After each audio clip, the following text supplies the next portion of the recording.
Hi ಎಲ್ಲರಿಗೂ ನಮಸ್ಕಾರ. Welcome back to our YouTube channel. ಇವತ್ತಿನ ಒಂದು ತರಗತಿಯಲ್ಲಿ ನಾವು ಎಲೆಕ್ಟ್ರಿಸಿಟಿ ಬಗ್ಗೆ ನೋಡ್ತಾ ಹೋಗೋಣ.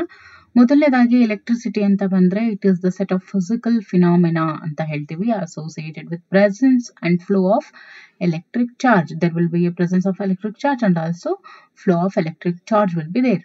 It is a form of energy ಅಂತ ಕೂಡ ಕರಿತೀವಿ. Electricity is a form of energy.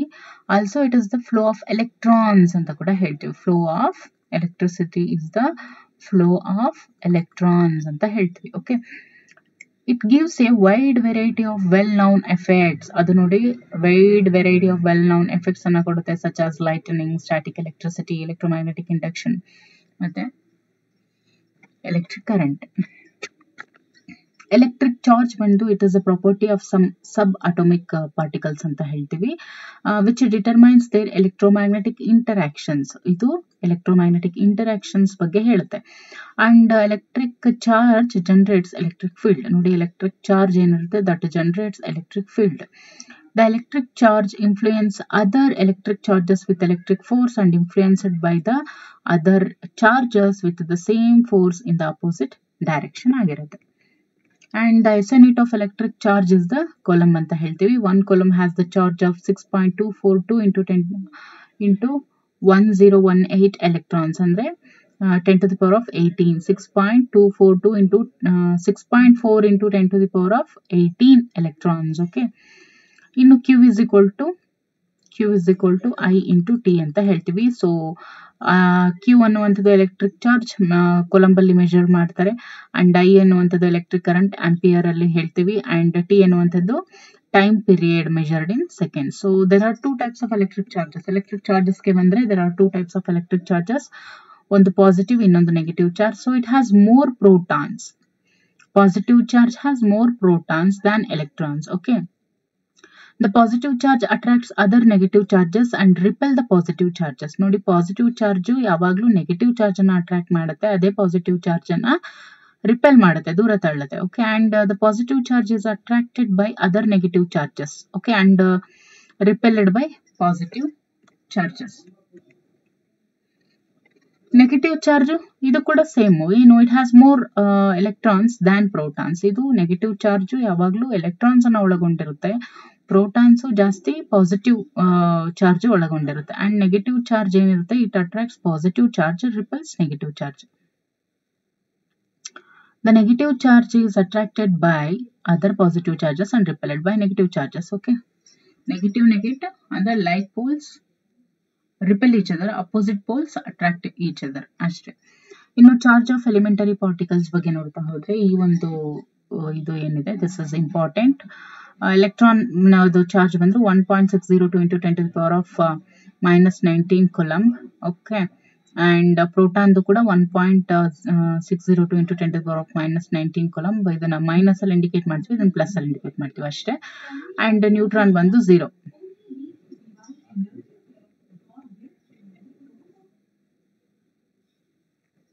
ಇನ್ನು ಕೂಲಂಬ್ಸ್ ಲಾ ಬಗ್ಗೆ ನೋಡ್ತಾ ಹೋದ್ರೆ it describes force interacting between static electrically charged particles. Okay. It describes force interacting between static electrically charged particles. It states that Coulomb's law ಏನು ಹೇಳುತ್ತೆ, the force between two charges is proportional to the amount of charge on both charges. Okay, Q1 Q2 are the charges and inversely proportional to the square of the distance between them. ಇದನ್ನ coulombs ಲಾ ಹೇಳುತ್ತೆ. Okay. This is constant. K is constant. Okay. So a constant 8.988 into 10 to the power of 9 Newton square meter per coulomb square. This is charge 1 and charge 2. So distance between the two charges is R.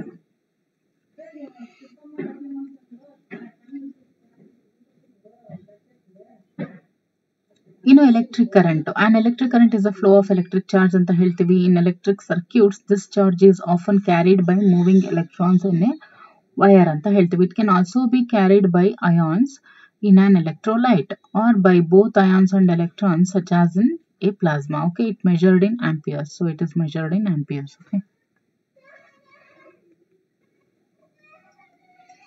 ಇನ್ನು Ohm's law ಏನ್ ಹೇಳುತ್ತೆ ಎಲೆಕ್ಟ್ರಿಸಿಟಿಗೆ ಸಂಬಂಧಿಸಿದಂತೆ ಅಂತ ನೋಡ್ತಾ ಹೋದ್ರೆ it deals with the relationship between voltage and current in an ideal conductor. So ಇದು ಯಾವಾಗಲೂ it gives relationship between voltage and current. Okay. Voltage and current.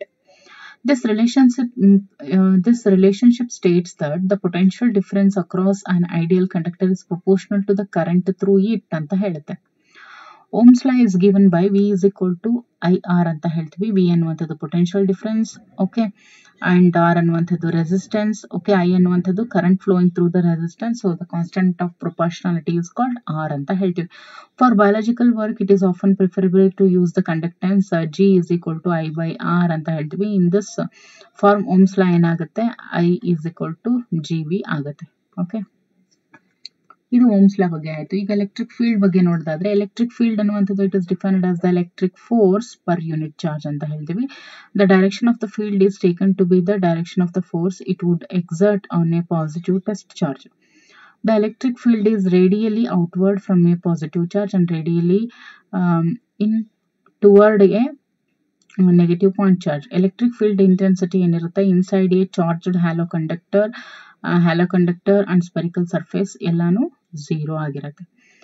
And coming to electric potential, it is the capacity of electric field to do work on an electric charge, typically measured on volts. Okay, the electric potential at infinity is assumed to be 0. Nodi, electric potential at infinity ಏನಾಗಿರುತ್ತೆ always 0 ಆಗಿರುತ್ತೆ. and push of electricity, it is the push of electricity through a circuit ಅಂತ ಹೇಳ್ತೀವಿ. Force and potential energy R directly, force ಮತ್ತೆ potential energy ಎರಡು ಕೂಡ ಅಲ್ಲಿ related ಇರುತ್ತೆ, directly related. ಅಂದ್ರೆ ಫೋರ್ಸ್ ಜಾಸ್ತಿ ಆದಂಗೆ ಪೊಟೆನ್ಷಿಯಲ್ ಎನರ್ಜಿ ಏನಾಗುತ್ತೆ, ಜಾಸ್ತಿ ಆಗುತ್ತೆ. ಇನ್ನು ಎಲೆಕ್ಟ್ರೋಮ್ಯಾಗ್ನೆಟ್ಸ್ ಬಗ್ಗೆ ನೋಡ್ತಾ ಹೋದ್ರೆ, electromagnet is a type of magnet in which the magnetic field is produced by the electric current ಅಂತ ಹೇಳ್ತೀವಿ. Magnetic field disappears when the current is turned off. Magnetic field ಅಂದ್ರೆ ಕರೆಂಟ್ ಏನಾದ್ರು ಆಫ್ ಆದ್ರೆ ಮ್ಯಾಗ್ನೆಟಿಕ್ ಫೀಲ್ಡ್ ಕೂಡ disappear ಆಗುತ್ತೆ. And electromagnets usually consist of a large number of closely spaced turns of wire and that create the magnetic field. Electronics ಬಗ್ಗೆ ನೋಡ್ತಾ ಹೋದ್ರೆ, it deals with electrical circuits that involve active electrical components such as vacuum tubes, transistors, diodes and integrated circuits and associated passive interconnection technologies. Okay, it deals with electrical circuits. That electric circuits ಏನೇನೆಲ್ಲ ಒಳಗೊಂಡಿರುತ್ತೆ, active electrical components ಅನ್ನು ಒಳಗೊಂಡಿರುತ್ತೆ, like vacuum tubes, transistors, diodes, integrated circuits and associated passive interconnection technologies. ಇನ್ನು electrical resistance and conductance ನ ಬಗ್ಗೆ ನೋಡ್ತಾ ಹೋದ್ರೆ, conductance ಏನಿದು, what does it mean? It is a measure of how well and artefact ಅಂದ್ರೆ ಏನು? Artefact ಅಂದ್ರೆ electrical component but not a material, ಅಂದ್ರೆ ಐರನ್ ಅಂತ ಮಟೀರಿಯಲ್ ಆಗಿರಲ್ಲ, ಅದು ಎಲೆಕ್ಟ್ರಿಕಲ್ ಕಾಂಪೋನೆಂಟ್ ಆಗಿರುತ್ತೆ, ಅದನ್ನ ಆರ್ಟ್ ಫ್ಯಾಕ್ಟ್ ಅಂತ ಕರೀತಾರೆ. ಅದು ಕ್ಯಾರೀಸ್ ಅನ್ ಎಲೆಕ್ಟ್ರಿಕ್ ಕರೆಂಟ್. ಅದನ್ನ ನೋಡಿ, this is very important. Conductance ನ ಮೆಜರ್ಡ್ ಇನ್ ಸೀಮನ್ಸ್ ಅಂತ ಹೇಳ್ತೀವಿ. ಸೀಮನ್ಸ್ ಕಂಡಕ್ಟೆನ್ಸ್ ಅಂದ್ರೆ ಜಿ ಇಂದ ಇಂಡಿಕೇಟ್ ಮಾಡ್ತೀವಿ, it is measured by Siemens.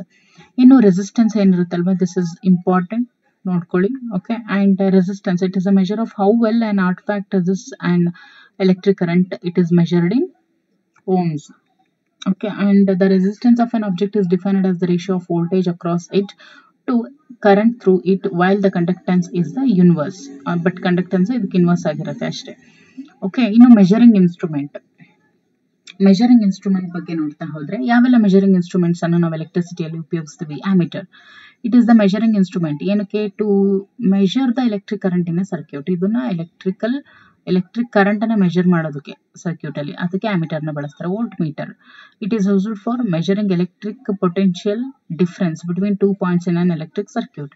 ಇನ್ನು galvanometer, it is an instrument used to indicate the presence, direction or strength of small electric current. ಇನ್ನು shunt ಅಂತ ಹೇಳ್ತೀವಿ. ಹಂಗಂದ್ರೇನು?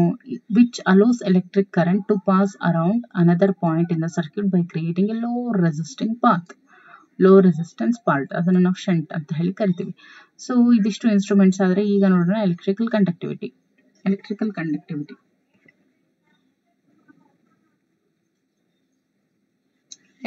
ಕಂಡಕ್ಟಿವಿಟಿ ಅಂತ ಹೇಳಿದ್ರೆ, it is a measure of materials ability to conduct an electric current. ಅಂದ್ರೆ electric conductivity ಅಂದ್ರೆ ಒಂದು material ಎಷ್ಟು electric current ಅನ್ನ ಹಿಡಿದುಕೊಳ್ಳುವಂತ ಕೆಪಾಸಿಟಿ ಒಳಗೊಂಡಿದೆ ಅನ್ನುವಂಥದ್ದು ಎಲೆಕ್ಟ್ರಿಕಲ್ ಕಂಡಕ್ಟಿವಿಟಿ ಅಂತ ಹೇಳ್ತೀವಿ. Conductors, superconductors, semiconductors, insulators ಅಂತ ಹೇಳಿ 4 ಟೈಪ್ಸ್ ಬರುತ್ತೆ. ಕಂಡಕ್ಟರ್ಸು ಅಂತ ಹೇಳಿದ್ರೆ current to flow with little resistance ಅಂದ್ರೆ ಗೋಲ್ಡ್, ಸಿಲ್ವರ್, ಕಾಪರ್, ಮರ್ಕ್ಯೂರಿ ಇದಕ್ಕೆ ಎಕ್ಸಾಂಪಲ್. ಅಂದ್ರೆ ಇದು it allows electric current to flow with little resistance. Okay, ಇದು ಎಲೆಕ್ಟ್ರಿಕ್ ಕರೆಂಟ್ ಅನ್ನ ತನ್ನ ಮೂಲಕ ಹಾದು ಹೋಗೋದಕ್ಕೆ ಬಿಡುತ್ತೆ. ಬಟ್ ಸೂಪರ್ ಕಂಡಕ್ಟರ್ಸ್ ಏನಿದೆಯಲ್ಲ, allow current to flow with no resistance. But ಇಲ್ಲಿ ವಿತೌಟ್ ರೆಸಿಸ್ಟೆನ್ಸ್ ಇದು allow ಮಾಡಿಕೊಳ್ಳುತ್ತೆ super conductor. Example aluminium, tin, lead, mercury. ಇನ್ನು ಸೆಮಿ ಕಂಡಕ್ಟರ್ ಅಂತ ಬಂದಾಗ ಸಮ್ ಎಲೆಕ್ಟ್ರಿಕ್ ಕರೆಂಟ್ ಅನ್ನ ಮಾತ್ರ ಇದು ಅಲೋ ಮಾಡುತ್ತೆ, but with significant resistance. Okay, significant resistance. So ಅದಕ್ಕೆ ಸಿಲಿಕಾನು, ಜರ್ಮೇನಿಯಂ, ಅಲ್ಯೂಮಿನಿಯಂ, ಫಾಸ್ಫೈಡ್ ಇವೆಲ್ಲ ಏನು ಸೆಮಿ ಕಂಡಕ್ಟರ್ಸ್. ಇನ್ನು ಇನ್ಸುಲೇಟರ್ಸ್ಗೆ ಬಂದಾಗ they do not allow electric current to flow, ಅದನ್ನ ಇನ್ಸುಲೇಟರ್ಸ್ ಅಂತ ಹೇಳ್ತೀವಿ. Wood, glass, plastic, rubber, plants, diamond, silicon, paper ಇವೆಲ್ಲವೂ ಕೂಡ ಇನ್ಸುಲೇಟರ್ಸ್. ಓಕೆ, ಈಗ ಬರೋಣ ಎಲೆಕ್ಟ್ರಿಕ್ ಪವರ್.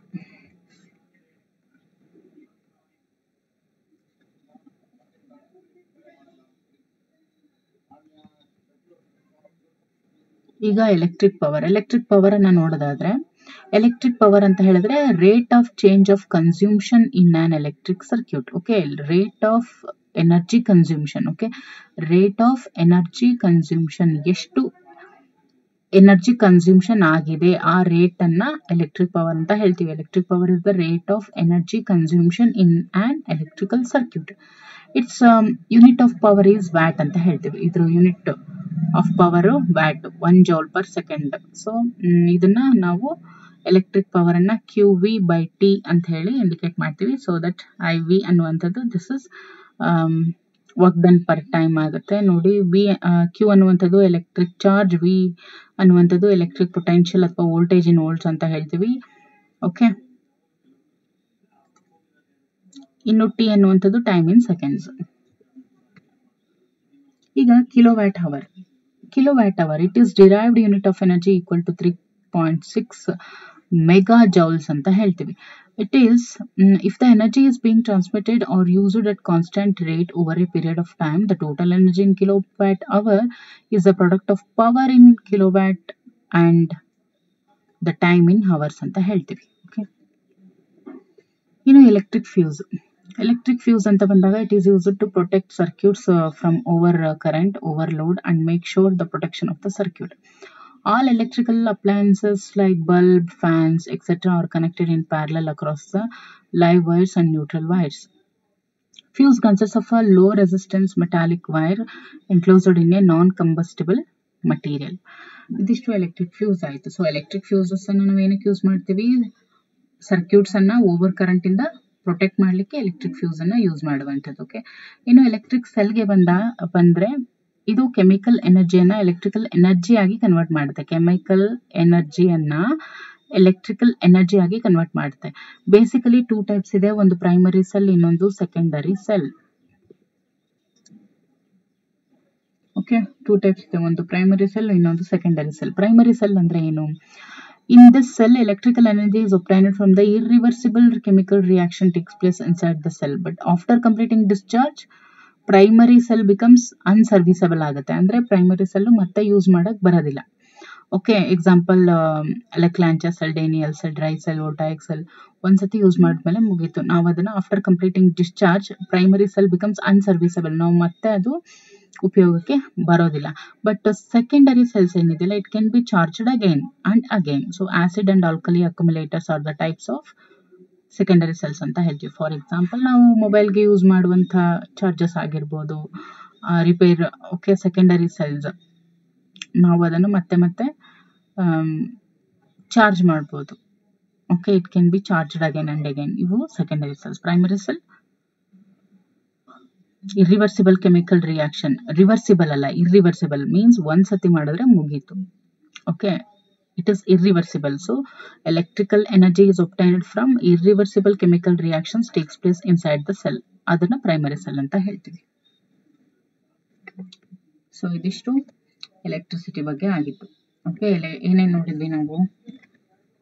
ಎಲೆಕ್ಟ್ರಿಸಿಟಿಗೆ ಸಂಬಂಧಿಸಿದಂತೆ ಎಲೆಕ್ಟ್ರಿಸಿಟಿ ಅಂದ್ರೆ ಏನು, ಎಲೆಕ್ಟ್ರಿಕ್ ಚಾರ್ಜ್ ಅಂದ್ರೆ ಏನು, ಅದರಲ್ಲಿ 2 types, positive charge, negative charge, Coulomb's law, ಜೊತೆಗೆ electric current, Ohm's law, electric field, electromagnets, electrical resistance, conductance, okay, measuring instruments, ಆಮೇಲೆ electrical conductivity, electric power, kilowatt hour, electric fuse, electric cell and their types ಎಲ್ಲ ನೋಡಿದ್ವಿ, ಹೌದಲ್ವಾ. ಇನ್ನು next ಕ್ಲಾಸಲ್ಲಿ